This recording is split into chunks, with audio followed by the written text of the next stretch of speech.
오늘은 나훔서 3장 말씀 마지막 시간입니다. 이 나훔서는 니느웨에 대한 멸망을 예언하고 있습니다. 이 니느웨는 대제국 아수르의 수도입니다. 대제국 아수르의 멸망을 통해서 남유다 사람들에게 타산지석의 교훈을 삼으라는 겁니다. 너희도 하나님 앞에서 구원받은 자의 합당한 삶을 살지 못하면 니느웨처럼 멸망하고 말 것이다. 또 이 말씀은 오늘 이 나훔서를 읽고 있는 우리에게는 어떤 교훈을 주느냐? 인생의 끝나는 날이 있습니다. 이 멸망, 나라의 멸망과 개인의 인생의 사망은 같은 겁니다. 끝이 있는 거예요. 장례식은 고인을 애도하는 시간이기도 하지만 동시에 고인이 우리에게 주는 마지막 교훈이 있다고 그랬죠. 너희도 언젠간 나처럼 죽는다.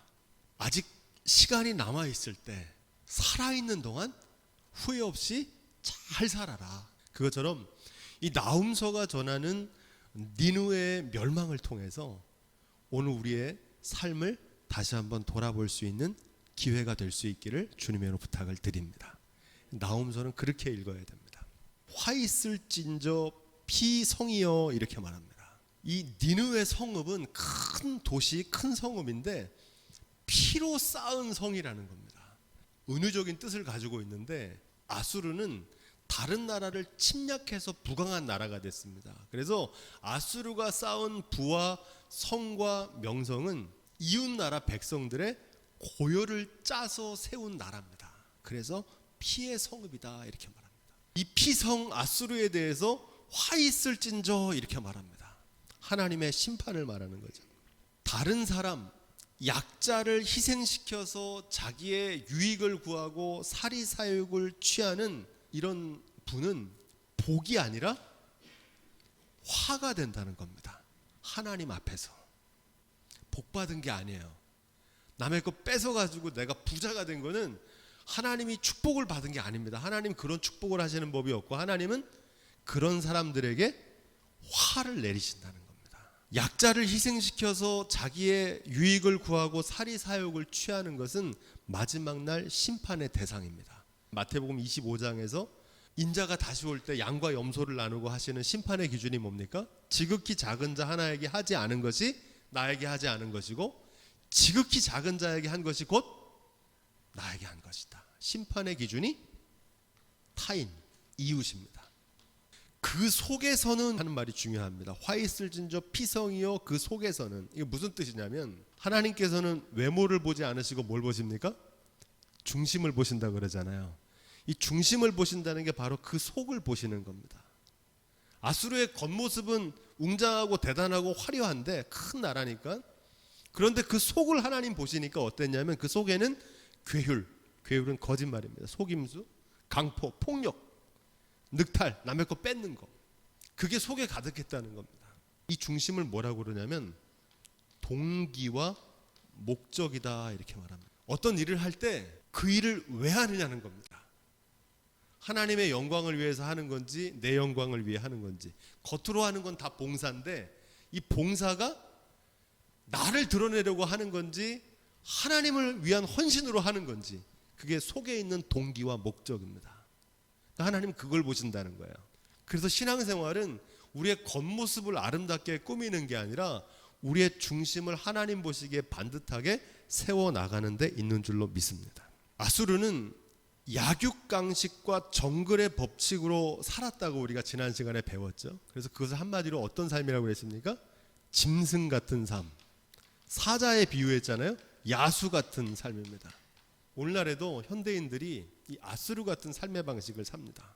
약육강식, 무한경쟁, 승자 독식. 수단과 방법을 가리지 않고 더 많은 영토를 얻고 더 많은 부를 쌓고, 그래서 아수르처럼 성공하고 아수르처럼 사는 것을 잘 사는 거라고 부러워하며 살아갑니다. 이런 야수 같은 삶에서 예수 같은 삶으로 변화되는 겁니다.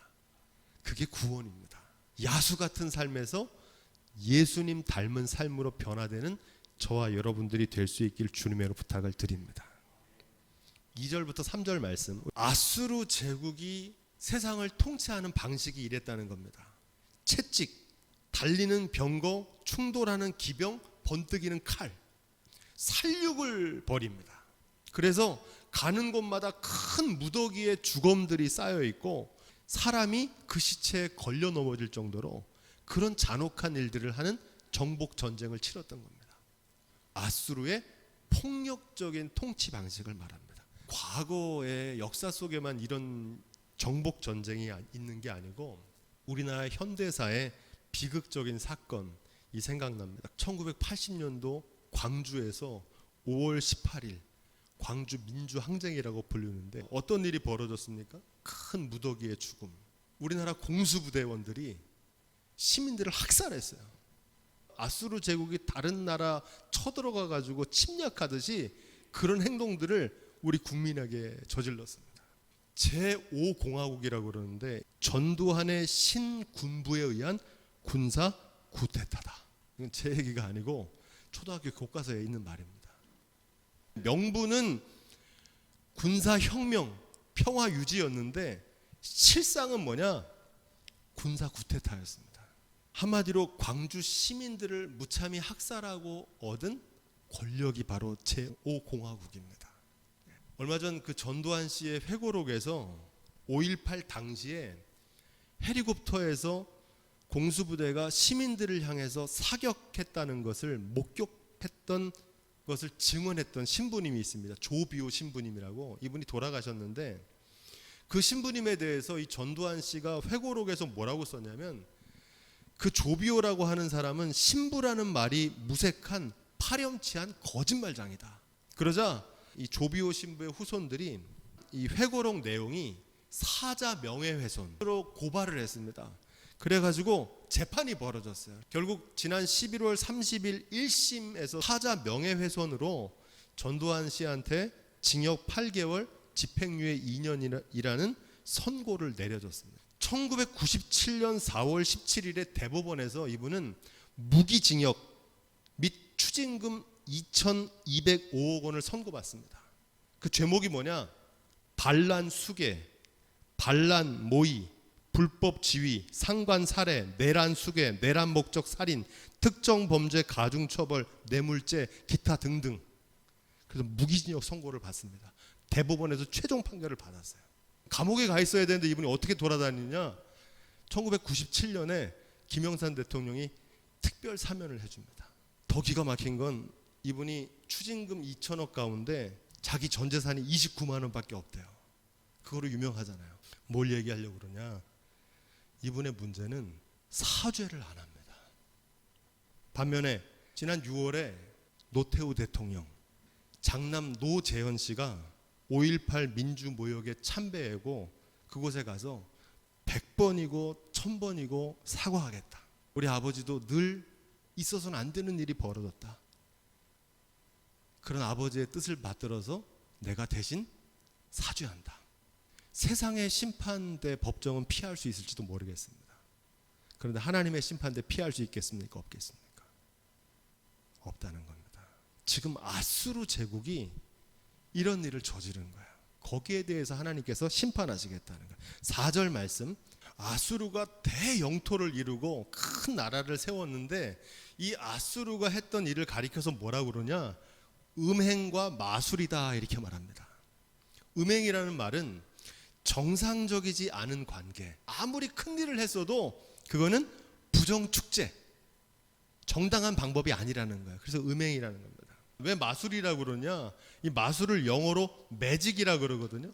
일반적이거나 상식적인 순리가 아니라는 뜻입니다. 한마디로 마법은 다른 사람의 눈을 속여먹는 사기를 치는 겁니다. 다른 사람 걸려 넘어뜨리고 자기의 유익을 취했다는 겁니다. 그래서 그 아수르가 행한 모든 부와 그의 성공은 음행과 마술이다 이렇게 얘기하는 겁니다. 불로소득이 어떤 겁니까? 많은 사람들이 이걸 되게 좋아하거든요. 공짜라 그러잖아요. 수고하지 않고 땀을 흘리지 않았는데 많은 수익을 거두는 불로소득. 마술이죠, 마술. 음행입니다. 공부하지 않았는데 좋은 점수를 받았어요. 커닝을 해가지고. 커닝이 무슨 뜻입니까? 훔치다는 뜻이거든요. 하나를 넣었는데 10배를 줘요. 아, 대박이다. 대박 신화는 정상적인 게 아닙니다. 지금 아수르가 그렇다는 거, 아수르의 행태가. 왜냐하면 그렇게 하기 위해서는 반드시 누군가의 희생을 전제로 하기 때문에 그렇습니다. 세상의 재화는 한정돼 있잖아요. 내가 많이 뭘 얻었으면 누군가는 많이 손해를 본 거거든요. 지금 아수르의 삶의 방식이 그런 방식이라고요. 남이야 죽든 말든 나만 끌어 모아가지고 사기치든 뭐하든 해서 자기가 많이 부를 쌓는 거예요. 그런 삶의 방식을 뭐라고 그러냐? 음행과 마술이다, 이렇게 말합니다. 비정상적인 방법을 동원해서라도 자신의 목적을 이루기 위해서 수단과 방법을 가리지 않는 겁니다. 사리사욕을 채우기 위해서 이익이 되는 일이라면 의리도 없어요. 도리도 없어요. 성공신화, 성공하기 위해서는 수단과 방법을 가리지 않아요. 뭐로 가도 서울만 가면 된다. 제일 무서운 거예요. 결과만 중요한 게 아니라 그 과정도 하나님 보시기에 합당한 과정이 돼야 될 줄로 믿습니다. 지금 이런 사고방식이 팽배해, 우리 사회에. 아수르 니느웨의 길을 쫓아가는 거예요. 지금 그 니느웨의 멸망에 대해서 얘기하고 있는 겁니다. 자, 5절 말씀. 이 말씀을 메시지 성경 뭐라고 번역하냐면 이렇게 번역합니다. 창녀 니느웨야, 나는 너의 원수다. 나 만군의 하나님이 너를 대적한다. 세상을 홀리는 너의 그 비단옷을 벗겨 온 세상 앞에 발가벗길 것이다. 모든 민족이 너의 적나라한 실체를 보게 될 거다. 내 정체가 무엇이며 무슨 짓을 해왔는지 보게 될 것이다. 하나님께서 아수르의 실상, 숨은 정체를 폭로하시겠다는 겁니다. 그래서 수치를 당하게 하시겠다는 겁니다. 많은 사람들이 부러워하는 대상인 그 화려한 니느웨를 비루한 창기에 비유합니다. 부끄러운 얘기지만 이번 감독 선거에서도 금품을 살포한 금권 선거라는 소송이 또 제기됐습니다. 거룩한 감독의 직책을 돈으로 매수하는 겁니다. 감독이 되려면, 감독회장이 되려면 얼마의 돈이 필요한가? 거룩한 보라색 가운, 그 실체를 하나님께서 드러내시겠다는 거예요. 김영란법이라고 들어보셨습니까? 청탁금지법인데 공직자, 언론인, 교직원 1회에 100만 원 이상 받거나 농축산물 10만 원 이상, 경조사비 5만 원 이상, 대가성이 있든 없든 간에 그것을 주고받으면 청탁금지법에 걸립니다. 사회에서 통하지 않는 일을 교회에서 하고 있는 거예요. 거룩한 직책을 매관매직하는 겁니다. 지옥 갑니다. 그런데 문제는 염치가 없어요. 부끄러운 줄을 몰라요. 꼼수를 써서 재판을 지연시킬 수도 있고 좋은 변호사를 사가지고 세상 법정에서는 피할 수도 있습니다. 하지만 하나님의 재판정 피할 수 있습니까? 없습니까?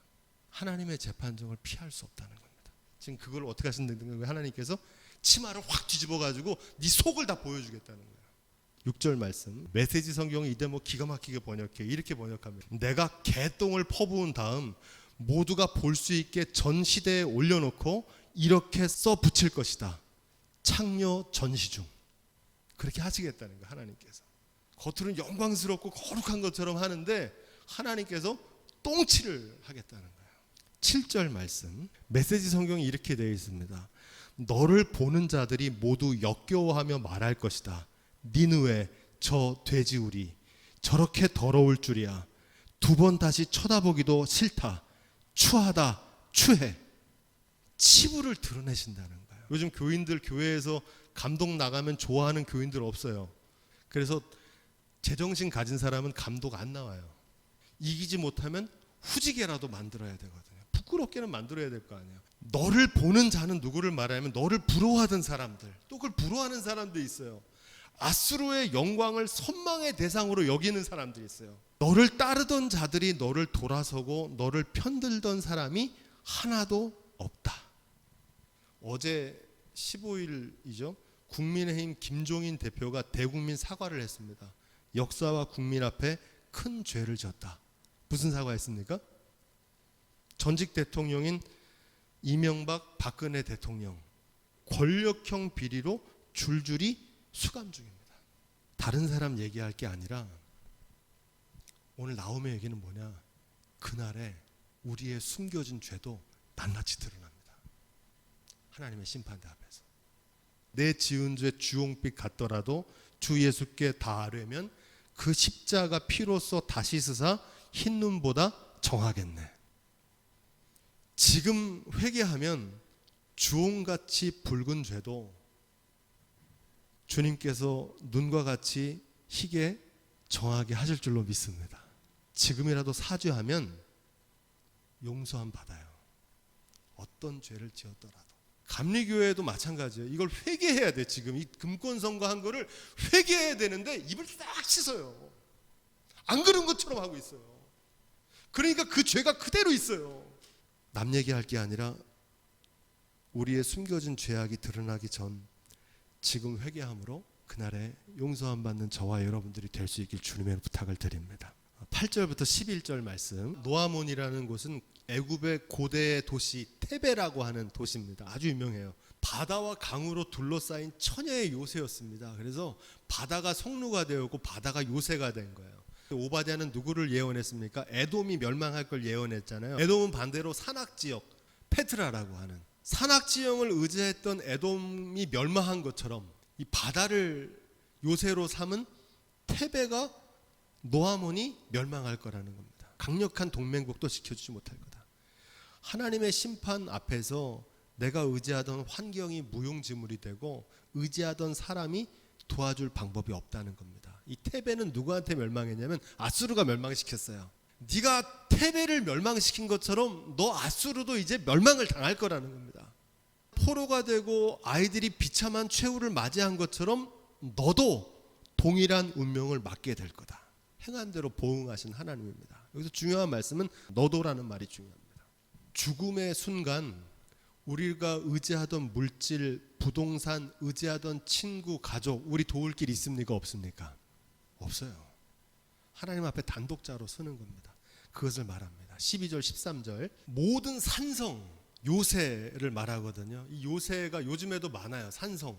캐슬이라는 단어 들어보셨죠? 스카이 캐슬, 뭐 무슨 캐슬 이렇게 하는데 이 캐슬이 무슨 뜻이냐면 성이란 뜻입니다. 성. 다른 말로 영어로 궁전이란 말인데 팰리스, 뭐 타워 팰리스, 오크 팰리스, 레이크 팰리스, 팰리스가 많잖아요. 궁전들이 많아요. 예나 지금이나 똑같아. 사람들이 원하는 거는 그 산성과 궁전을 쌓고 자기가 거기에서 왕처럼 살기를 바랍니다. 건물주가 되면 옛날 성주가 된다고 생각하는 것 같아요. 그런데 뭐라고 말씀하시느냐? 너의 산성, 너의 요새, 힘센 장정, 성문, 빗장, 의지하던 것들이 보호해주고 지켜주지 못한다는 겁니다. 그날에 모든 만물, 모든 나라, 모든 인생의 마지막 모습입니다. 그럼 어떻게 살아야 되느냐? 헛된 것, 썩어지는 것만 추구하지 말고 인생은 그날이 풀과 같거든요. 감 떨어지는 것처럼 떨어지게 돼 있어요. 그럼 어떻게 살아야 됩니까? 썩지 않은 하나님의 영원하신 말씀, 하루하루 영원한 가치를 품고 살아갈 수 있는 지혜가 있기를 주님의 이름으로 부탁을 드립니다. 사랑하며 감사하며 은혜와 진리와 소망을 추구하며 사는 거예요. 그렇게 살라는 겁니다. 14절 17절. 물과 벽돌을 열심히 쌓으라는 거예요. 근데 그래봤자 소용없을 거라는 겁니다. 화재가 나고 전쟁이 일어나서 다 무너질 거라는 겁니다. 내 상고를 하늘의 별보다 많게 하였으나 황충이 와가지고 다 긁어간다는 겁니다. 방백과 대장, 내가 부리고 있는 신하와 장수들 철이 지나면 없어질 거라는 겁니다. 그 사람들이 너 못 도와준다는 얘기입니다. 그날에는 인간적인 모든 수단과 방법을 동원해도 하나님의 심판을 막을 수 없다는 겁니다. 죽음의 순간 어떻습니까? 모든 것이 무너져 내립니다. 죽음 당할 사람 있습니까? 없습니까? 없어요. 모든 인생은 다 죽음을 피할 수가 없어요. 사람들이 멸망 얘기하면 싫어하고 죽음 얘기하면 안 올 것처럼 생각해요. 근데 죽음을 인식하며 살아야 됩니다. 그래야 더 잘 살 수 있어요. 언젠가 오는 거거든요. 진실입니다. 이게 진리고. 근데 듣기 싫어해요. 하지만 들어야 됩니다. 아수르 왕이여, 이게 중요합니다. 아수르 왕이여 이렇게 부릅니다. 천하를 호령하며 왕노릇하는 모든 인생들에게 말하고 있는 겁니다. 캐슬에 살면서, 팔레스에 살면서 왕노릇하는 거야. 천년만년 살 것처럼. 사람을 모으고 상고를 키우고 중국 대륙 최초의 통일 왕국을 세운 진시황, 불로장생을 추구했지만 50세에 단명했습니다. 그의 불로초가 그에게 불로장수, 무병장수를 주지 못했습니다. 병마용이라는 걸 만들어가지고 사후세계를 준비했습니다. 그 그냥 박물관의 유물이 됐습니다. 아방궁을 지었는데 이 아방궁은 이름만 남고 흔적도 없어요. 위대한 만리장성, 인간이 쌓은 건축물 중에서 최고의 건축물이 만리장성이에요. 흉노족이 북쪽에서 자꾸 쳐들어오니까 그 흉노족을 막으려고 그 대공사를 했는데 이 진나라는 내란으로 망했어요. 영원할 수 없습니다. 그런데 많은 사람들이 진시황의 길을 쫓아가요. 아수르의 길을 쫓아가요. 19절 말씀, 이 아수르의 심판은 이스라엘에게는 구원의 소식이 됩니다. 심판과 구원이 동시에 일어난다는 겁니다. 양면성이라고 그랬죠. 그래서 믿지 않는 사람들에게는 죽음이 영벌의 순간이지만 저와 여러분들에게는 영원한 아버지 품에서 영생이 시작되는 날인 줄로 믿습니다. 우리는 물질이 왕노릇하는 세상을 살고 있습니다. 자본주의, 공산주의 쌍둥이입니다. 둘 다 물질로 인해서 행복을 얻을 수 있다고 생각해요. 자본주의는 많이 소유하고 많이 축적하면 행복할 수 있다고 믿는 거고, 공산주의는 뭡니까? 많이 분배하고 공유하면 행복을 누릴 수 있다.